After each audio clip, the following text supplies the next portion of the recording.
আপনিও কি সারাদিন রিলস স্ক্রোল করেন? আপনিও কি 15খানা মোটিভেশনাল ভিডিও এডিট দেখছেন সারাদিন রিলসে? Andrew Tate, David Goggins, Mukesh Ambani, বড় বড় সব উইনার, সিগমা, ব্যাটম্যানদের এডিট দেখে নিজেকে তাদের সাথে তুলনা করছেন এবং বলছেন আপনি সিগমা? আপনিও কি phonk music, giga chad theme, metamorphosis এসব গান চালিয়ে নিজেকে সিগমা ভাবছেন? আজকাল সবাই লায়ন, আপনিও কি নিজেকে লায়ন ভাবছেন? আপনিও কি নিজেকে ভাবছেন আপনি ব্যাটম্যান? আপনিও কি নিজের ফটো ইনস্টাতে শেয়ার করছেন, পেছনে ডার্ক মিউজিক দিয়ে, মোটিভেশনাল কোড দিয়ে স্টোরি বানিয়ে সেটা পোস্ট করছেন? আপনিও ইনস্টাতে নিজের ফটো পোস্ট করে ক্যাপশনে লিখছেন I am dangerous, I am Batman. আপনি ডেঞ্জারাস, আপনি ব্যাটম্যান, আপনি সিগমা। তুমি ভাবছো 15টা মোটিভেশনাল রিল দেখে তোমার লাইফ পাল্টে যাবে? আচ্ছা, তোমার লাইফস্টাইল বলে, তোমার দিনচর্চা বলে, তোমার ঘুম থেকে ওঠো তুমি 12টায়, রাত 2টোয় ঘুমাতে যাও, খাবার অন টাইম নয়, জিম তো দূরের কথা, 20টা পুশ আপ মারতে পারো না, সামান্য মানুষের যে 4 লিটার দিনে জল লাগে সেটাও তুমি খেতে ভুলে যাও, তোমার মা তোমায় এখনো ভাত মেখে খাইয়ে দেয়। এই কি সেই sigma lifestyle? You are a very nice guy bro, that's what she said. বলতে আমার খারাপ লাগছে না যে তুমি একটা লুজার, কারণ এইভাবে বেশি দিন চলতে থাকলে তুমি একটা লুজারে পরিণত হবে। এই ভিডিওতে আমি বলবো কিভাবে রিল স্ক্রোল করা, সারাদিন মাইন্ডলেস স্ক্রোলিং বা রিল স্ক্রোল করা কিভাবে তোমার জীবনটাকে আস্তে আস্তে বরবাদ করে দিচ্ছে তোমার অজান্তেই। এটি সলিউশন এবং একটি চ্যালেঞ্জ। দেখো, সত্যি কথা বলতে চলেছি, কোনো চিনি মাখানো কথা এখানে হবে না। সত্যি কথা যদি শুনতে রাজি থাকো, সেটিও করা নয়। তো যদি রাজি থাকো, লেটস স্টার্ট। তুমি মোটিভেটেড না, তুমি অ্যাডিক্টেড। হ্যাঁ, তুমি ডোপামিন অ্যাডিকশনের শিকার, তোমার সবসময় ডোপামিন চাই। তুমি সকালে উঠে নিজের ফোন চালু করো এবং রিল দেখতে দেখতে 3 ঘন্টা, ঘন্টার পর ঘন্টা কেটে যায়, নট 3 ঘন্টা, লাইক 2 ঘন্টা 3 ঘন্টা কেটে গেল তোমার অজান্তেই। তুমি এসব নো পেইন নো গেইন এইসব টাইপের রিল দেখো, মোটিভেশনাল রিল দেখো, সেটি স্ট্যাটাস দাও, পোস্ট করো, সেই সব করতে করতে ঘন্টার পর ঘন্টা কেটে যায়। শেষে নিজের গেইন নয়, শুধু নিজের ফোনের 1.5 GB ডেটা শেষ। তো এর সলিউশন কি? প্রথম কথা, রিলস দেখা মানে হচ্ছে একটা রিওয়ার্ড, ফোন ঘাটা মানে হচ্ছে একটা রিওয়ার্ড। তো আমি তোমায় বলবো এই রিওয়ার্ডটা তুমি তখনই নিজেকে দাও যখন তুমি একটা গুরুত্বপূর্ণ কাজ শেষ করছো। বিশ্বাস করো ভাই, একটুকুও বাড়িয়ে বলছি না, আমি ফোন ছাড়া দিনের পর দিন থেকেছি রিচার্জ না করে। আগের বছর, এই বছর, এখন রিচার্জ করছি, মিথ্যা কথা বলবো না, বাট আমি থেকেছি, নিজের প্রতি আমি টেস্ট করে বলছি এটা কোনো বড় ব্যাপার না। কিন্তু তুমি তো এটা পারবে না, তোমার মাইন্ডসেট এখন তো স্ট্রং না। তাই আমি তোমায় বলবো একটি টাইমার বেসড অ্যাপ ডাউনলোড করো প্লে স্টোর, অ্যাপ স্টোর থেকে। অনেক অ্যাপ আছে, হাজারো অ্যাপ, আমি নামও জানি না, বাট আছে। তো তুমি এমন একটা প্ল্যান সেট করো তার মধ্যে, যেটি তোমাকে নোটিফিকেশন দেবে যে 30 মিনিট যখন তোমার ওভার হয়ে যাবে রিলস দেখতে দেখতে, সেটি তোমার একটা নোটিফিকেশন দেবে। তো 30 মিনিটের বেশি রিল নয়, এটি আস্তে আস্তে করতে থাকো। It's like progressive overload. জিমে যখন আমরা যাই, ফাট করে তো তোমায় কোনোদিন একটা বড় হেভি ওয়েট ধরিয়ে দেবে না কেউ, তোমাকে আস্তে আস্তে ওভারলোড করতে হবে, প্রোগ্রেসিভ ওভারলোড। ঠিক তেমনই ফার্স্টেই তোমাকে যদি আমি বলি তুমি রিলস দেখা পুরোপুরি বন্ধ করে দাও, তুমি সেটা কোনোদিনও পারবে না। তাই প্রথমে 30 মিনিট, দেন 20 মিনিট, দেন 5 মিনিট, দেন 2 মিনিট, তারপর এটিকে নিশ্চিহ্ন করে দাও, দেখাই বন্ধ করে দাও। দেখো, মোটিভেশন বলে কিচ্ছু হয় না, এভরিথিং ইজ ডিসিপ্লিন। মনে রাখবে, ডিসিপ্লিন হচ্ছে একটা হ্যাবিট, এটি কোনো সময়, এটি টেম্পোরারি নয়। মোটিভেশন হচ্ছে টেম্পোরারি। লাইক তুমি আমার ভিডিও দেখবে, মোটিভেট হবে 10 মিনিটের জন্য, তারপরে তুমি জেকে সেই লাইফস্টাইল। তো ডিসিপ্লিন আনতে হবে নিজের মধ্যে, এটি একটি হ্যাবিট, এটিকে ডেইলি কন্টিনিউ করতে হবে। তো নিজেকে ডিসিপ্লিনের মধ্যে রাখো। সবসময় মনে রাখবে ডিসিপ্লিন হচ্ছে ডোপামিনের উপরে, এই কথাটা নিজের মাথায় গেঁথে নাও। ভাই আমার, ভেড়ার মতো লাইফস্টাইল নিয়ে সিংহের মতো স্বপ্ন দেখো না। ভেড়ার মতো হাঁটা আর সিংহের মতো স্বপ্ন দেখা একসাথে হয় না। তুমি ভাবো তুমি চুপচাপ বসে থাকলে নিজেকে সিগমা বানাতে পারবে, তাই না? তুমি কাউকে পাত্তা দেবে না, চুপচাপ হেঁটে যাবে সবার পাশ থেকে, কারোর সাথে মিশবে না। তুমি বলবে আমি কাউকে পাত্তাই দিই না, আই এম সিগমা। সত্যি কথা হচ্ছে তোমার কোনো কাজই নেই, তাই তুমি সারাদিন চুপচাপ বসে থাকো। তুমি কাউকে পাত্তা দাও না সেটা ভুল কথা, কেউ তোমাকে পাত্তা দেয় না সেটা স্বীকার করো। তুমি কারোর সাথে কথা বলতে পারো না, তোমার সোশ্যাল স্কিলস হচ্ছে 0, তোমার পার্সোনালিটি হচ্ছে একদম ধসনামা পার্সোনালিটি। তো এটিকে সিগমা বলে শাক দিয়ে মাছ ঢেকো না ভাই, সরি টু সে, কিন্তু এটাই সত্যি। তো এর সলিউশনস কি? প্রথম কথা, নিজের পরের 7 দিনের টাস্ক, যা তোমার কাজ আছে, সেটি এরকম একটি ডায়েরিতে লিখে ফেলো। কারণ দেখো, হাতে না লিখলে কখনো সেই জিনিসটি মাথায় থাকে না ভাই, সত্যি কথা হচ্ছে এটাই।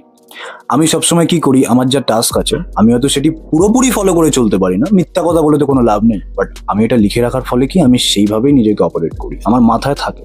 এটা হচ্ছে একটা হ্যাবিট। তো দেখো, দিনে অন্তত এমন একটি কাজ নিজের জন্য লিখে রাখো। যেমন তুমি লিখতে পারো যে তুমি আজকে ওয়ার্কআউট করবে, জীবনে ফার্স্ট টাইম ওয়ার্কআউট স্টার্ট করবে, তুমি 2 কিলোমিটার হাঁটবে, বা তুমি আজকে কারোর সাথে নতুন মিশবে, বা তুমি এমন একটা কাজ করবে যেটি তোমাকে ডিসিপ্লিন বানাবে। এটি কোনো বড় কাজ নয়, এটি রেজাল্ট তোমায় দেখতে হবে না, বাট এমন একটি কাজ তুমি যদি এটি লিখতে স্টার্ট করো, যেটা আমি নিজেও করি, এটি তোমাকে ধীরে ধীরে ডিসিপ্লিন বানিয়ে তুলবে। তুমি যদি এইটুক সামান্য জিনিস তুমি যদি না করতে পারো ভাই, সত্যি কথা বলতে তুমি গ্রাইন্ড নয়, তুমি স্টাক হয়ে থাকবে তোমার জীবনে, তুমি আটকে থাকবে, তোমার জীবনটা আটকে থাকবে এবং সবাই আগে এগিয়ে যাবে। তুমি ডোপামিনের লুপ হোলে স্টাক থাকবে, তুমি সারাদিন এইসব রিলস সোশ্যাল মিডিয়া স্ক্রল করে বেরোবে এবং সেই লুপ হোল থেকে ডোপামিনের লুপ হোল থেকে তুমি নিজেকে কোনোদিন বের করতে পারবে না। তাই ক্যাপশন নয়, অ্যাকশন দেখাও। এবার আশা করি তুমি রেগে গেছো এই পয়েন্টে এসব ভিডিওতে। তুমি এখন বলবে হ্যাঁ একটু রিল দেখছি তাতে কি যায় আসে, সবাই তো দেখে, আমিও একটু দেখছি, এতে কি যায় আসে, কোনো এফেক্ট পড়বে না। তো 2 বছর পরে আজ থেকে তুমি বলবে আমার এত সময় কোথায় গেল ভগবান, আমি বুঝতেই পারলাম না। ভাই রিলে গেছে, স্ক্রোল করতে করতে, মাইন্ডলেস স্ক্রোল করতে করতে। তুমি জানো না মাইন্ডলেস স্ক্রোলিং কি, সেটা বলে দিই, ভালো কথা মনে করেছো, স্মার্ট অডিয়েন্সের জন্য আমি একটু বলে দিই। মাইন্ডলেস স্ক্রোলিং হচ্ছে যে তুমি জানো না তুমি কি স্ক্রোল করছো। তুমি যখন কোনো কিছু নলেজ নেওয়ার জন্য স্ক্রোল করো সেটা মাইন্ডলেস স্ক্রোলিং নয়। আর তুমি যখন জাস্ট রিলের মতো যে কিছু তুমি জানো না আগে কি আসতে চলেছে, এরকম স্ক্রোলিংকে বলে মাইন্ডলেস স্ক্রোলিং, যেটি তোমায় বরবাদ করছে। তো তোমার টাইমটা 2 বছর পর তুমি দেখবে এতেই চলে গেছে, কিন্তু তখন পেছনে ফিরে তাকানোর সময় নেই। দেখো এখনো 2 বছর হয়নি, ব্যাক টু রিয়ালিটি, তোমার কাছে এখনো টাইম আছে। তুমি যে ছেলেগুলোকে নার্ড বলছো, নিজেকে সিগমা বলছো, সত্যিটা হচ্ছে গিয়ে সেই নার্ড ছেলেটা নিজের জীবন করছে, তার একটা করে স্কিল শিখছে। তো তোমার এখন কি প্রয়োজন, তুমিও একটা স্কিল শেখো। অফলাইন স্কিল হতে পারে, অনলাইন স্কিল হতে পারে, যে কোনো স্কিল, যেমন photo editing, video editing, content creation. তুমি কোনো অফলাইনে অন্য কোনো স্কিল শিখতে পারো, বা তুমি যদি পড়াশোনা করো সেই পড়াশোনাটাই মন দিয়ে করো, বাট অ্যাটলিস্ট কিছু শেখো। এবার আসি যে চ্যালেঞ্জটার কথা বলেছিলাম। চ্যালেঞ্জটা হলো কিচ্ছু নয়, সিম্পল চ্যালেঞ্জ, যেগুলো আমি বললাম অ্যাটলিস্ট 1 মাসের জন্য ফলো করো। অ্যান্ড আই গ্যারেন্টি ইউ, ভাই দাদা যেই দেখছো, আমি তোমায় গ্যারেন্টি দিচ্ছি তুমি 1 মাস পর নিজেকে চিনতে পারবে না, ইন এ গুড ওয়ে। প্রথমে তোমার মাইন্ড তোমায় রেজিস্ট করবে, তোমার মাইন্ড বলবে এসব কি ইউজলেস জিনিস তুমি করছো, করো না। কিন্তু তুমি তোমার মাইন্ডকে তোমায় বলতে হবে, তোমার এই জানোয়ার মাইন্ডকে, আমি সব ভিডিওতে বলি যে তোমার মাইন্ডকে তোমায় কন্ট্রোল করতে হবে। তোমার মাইন্ড সবসময় কমফোর্ট চায়, এই জাস্ট খুশি চায়, সে এই জাস্ট পড়ে থাকতে চায়। আর তোমার মাইন্ডকে তোমায় তখন বলতে হবে চুপ সালা, আমি তোকে কন্ট্রোল করব, তুই আমায় কন্ট্রোল করবি না। নিজের মাইন্ডকে দাস বানাও, নিজের মাইন্ডের দাস হয়েও না, মাইন্ডের গোলাম হয় না। অনেক জায়গায় তুমি এসব শুনেছো। তো প্রথমে তোমার এইসব খুব কঠিন লাগবে, কিন্তু ধীরে ধীরে তুমি যখন ডিসিপ্লিন তোমার মধ্যে আসতে থাকবে, এই সব কিছু সোজা হয়ে যাবে।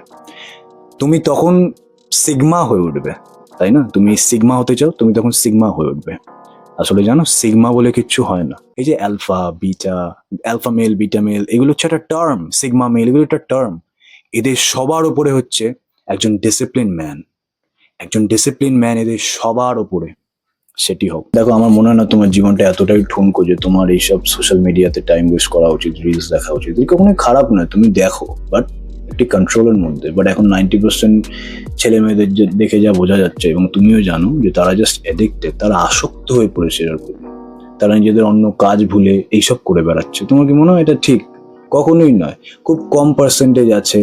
আমি নিজের বড়াই করছি না, বাট আমার ইনস্টাগ্রাম নেই, I don't use any social media, আমি হোয়াটসঅ্যাপ ইউজ করি না, নাথিং, জাস্ট ইউটিউব। ইউটিউবে আমি নলেজ গেইন করি। তো তুমিও জাস্ট ইউটিউব যখন স্ক্রোল করছো বা ফোন ঘাটছো, অ্যাটলিস্ট মেক শিওর, ফোকাস রাখো এটিতে, অ্যাটলিস্ট মেক শিওর যে তুমি নলেজ গেইন করছো সবকিছু থেকে। জাস্ট ভেল্লার মতো স্ক্রোল করে যাবে না, যে তোমার ওটি থেকে কিছু লাভ যখন না হবে। তুমি আমার ভিডিও এখন দেখছো কারণ এটি থেকে তুমি একটা ভ্যালিউ পাচ্ছ, I am providing a value to you, তাই জন্যই। নাহলে আমিও বলবো আমার ভিডিও তুমি দেখো না।